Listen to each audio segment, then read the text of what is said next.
पत्नी को अपने पति से कैसे बोलना चाहिए? नाथ कहना चाहिए, पति देव कहना चाहिए। लेकिन कितनी स्त्रियां अगर उनके पति का नाम मनोज कुमार है तो ऐसे पुकारती, ये मनोज इधर आओ। ऐसा लगता है अपने लड़के को बुला रही है। उनका पति भी ऐसे मॉडल का है, वो लड़का जैसा रहता भी है।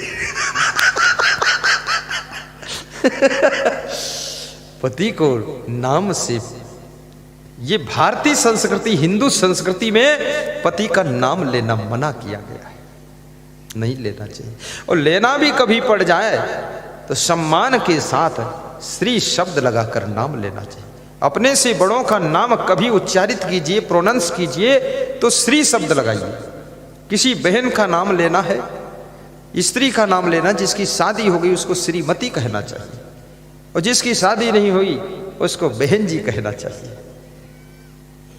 लेकिन इतनी भाषाएं पढ़ाई जा रही हैं, स्कूलों में इतना ज्ञान दिया जा रहा है, पर यह तरीका सिखाया नहीं जा रहा है कि श्रीमती किसको बोलना है, बहन जी किसको बोलना है, और सुश्री किसको बोलना है, और श्रीमान किसको बोलना है।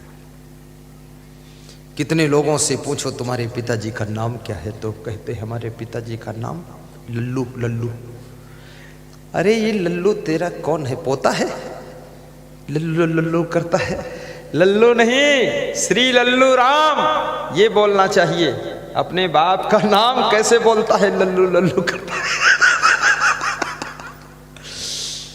सम्मान से श्री शब्द लगाकर बोलिए।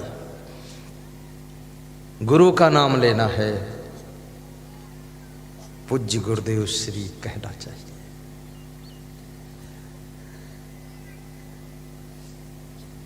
सम्मान से बोलना भी सीखो। अपनी पत्नी का भी नाम लो। नाम बहुत कम, भगवान श्री राम ने सीता का नाम बहुत कम लिया है। भरद्वाज ऋषि के आश्रम पर जब श्री राम जी पहुंचे, श्री राम को मर्यादा पुरुषोत्तम क्यों कहा गया? जब गेट पर पहुंचे तो वहां रुक गए, ठिठर गए। अपने आप गेट को नहीं खोला, जबरदस्ती अहंकार के बसीभूत होकर खोल दो गेट, लक्ष्मण तोड़ दो गेट। ये उदंडता नहीं करना चाहिए। भगवान राम रुक गए।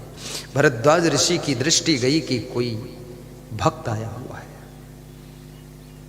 अपने शिष्य को भेजा कि देखो कौन है, रिसीव करो। शिष्य जाता है, गेट खोलता है, राम को रिसीव करता है। राम से परिचय नहीं पूछता है। कोई बहुत छोटा व्यक्ति बहुत बड़े से परिचय पूछे तो भी उचित नहीं होता है। शिष्य ने कहा कि आइए, क्या मुनिवर के दर्शन करने के लिए आप आए हैं? हाँ संत जी, मैं भरद्वाज ऋषि के श्री चरणों का दर्शन करने आया हूं, आइए पधारिए। अंदर लिया। श्री राम कहते हैं जब किसी संत का दर्शन करना चाहिए तो अस्त्र शस्त्र साथ में लेकर उसके पास नहीं जाना चाहिए, अलग रख देना चाहिए। तो कोई कमरा बताइए वहां मैं रख दूंगा। तो उस संत ने एक कमरा खोला, वहां रख दिया। कमरे के दरवाजे में ताला लगा दिया, बंद कर दिया, लॉक कर दिया। कोई आवश्यक कीमती सामान जहां रखो वहां अच्छा सा ताला लगाओ। अगर 10 लाख का सामान है तो कम से कम 500 का मजबूत ताला डालो, कुंडी भी मजबूत रखो।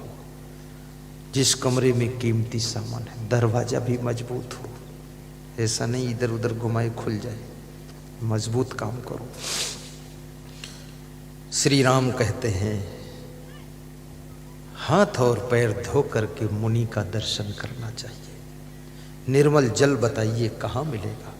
आइए मेरे साथ, यहाँ निर्मल जल है, आप हाथ मुंह धो सकते हो। श्री राम ने हाथ मुंह धोया और जा करके यज्ञ चल रहा था वहाँ पर भरद्वाज मुनि का दर्शन किया, दंडवत प्रणाम किया। महाराज श्री राम को अभिमान नहीं था, दंडवत प्रणाम करते।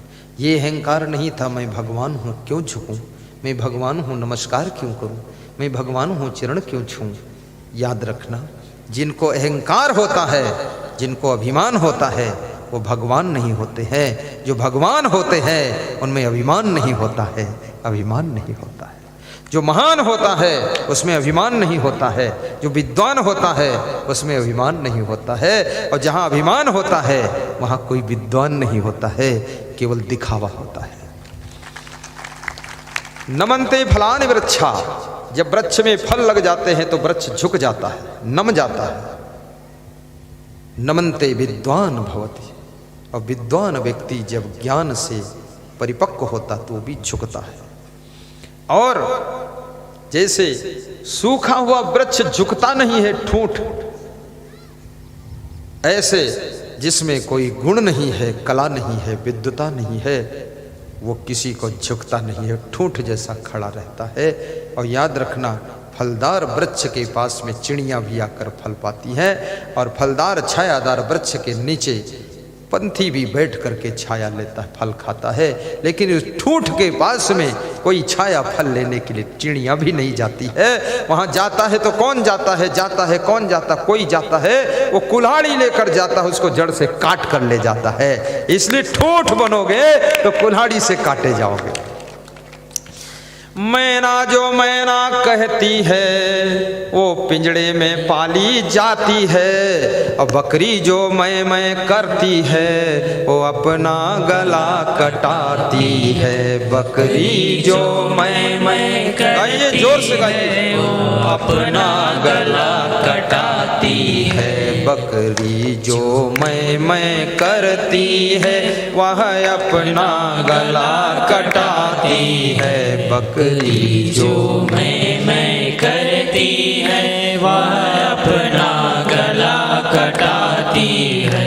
बकरी जो मैं ताली बजा कर गाइए, दोहराइए सब लोग, डरिए मत, शर्माइए मत, गाना आए ना आए, सुर हो ना हो, लेकिन बोलो, आवाज तो निकालो। मैं करती है वह अपना गला कटाती है। बकरी जो मैं करती है वह अपना गला कटाती है।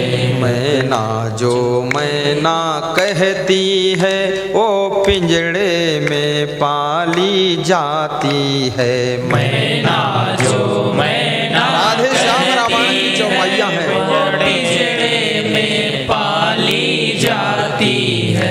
पानी पृथ्वी पर पड़ते ही मैली कीचड़ बन जाता है। मैली कीचड़ बन जाता है। मैली कीचड़ बन जाता है। मैली कीचड़ बन जाता है। जिस तरह सच्चिदानंद जीव माया में आई भुलाता है। जिस तरह सच्चिदानंद जीव माया में आए भुलाता है। तरह सच्चिदानंद जीव माया में आए भुलाता है। और ये सद्गुरु भगवान की जय। सच्चिदानंद जीव है ये। बादल से जब पानी बरसता है वो निर्मल बूंदें होती है, लेकिन पृथ्वी पर गिरते ही वो जल गंदा हो जाता है। क्यों? मिट्टी में घुल जाता है। इसी तरह जीव स्वरूप से निर्मल है, पवित्र है, ये जीव में कोई गंदगी नहीं है, लेकिन इस माया के संसार में आकर के ये माया मोह का कीचड़ इसको लग जाता है। उसी कीचड़ को धोने के लिए सत्संग जल की आवश्यकता पड़ती है, भक्ति के साबुन की आवश्यकता पड़ती है, कोई सदगुरु रूपी धोबी की जरूरत पड़ती है जो तुम्हारी जिंदगी के माया मोह के मैल को धोकर साफ कर देता है। इसीलिए मुझको बुलाया गया है। मैं धोबी हूँ, जाति का धोबी नहीं हूँ, लेकिन सबकी जिंदगी के कपड़े को धो देता हूँ।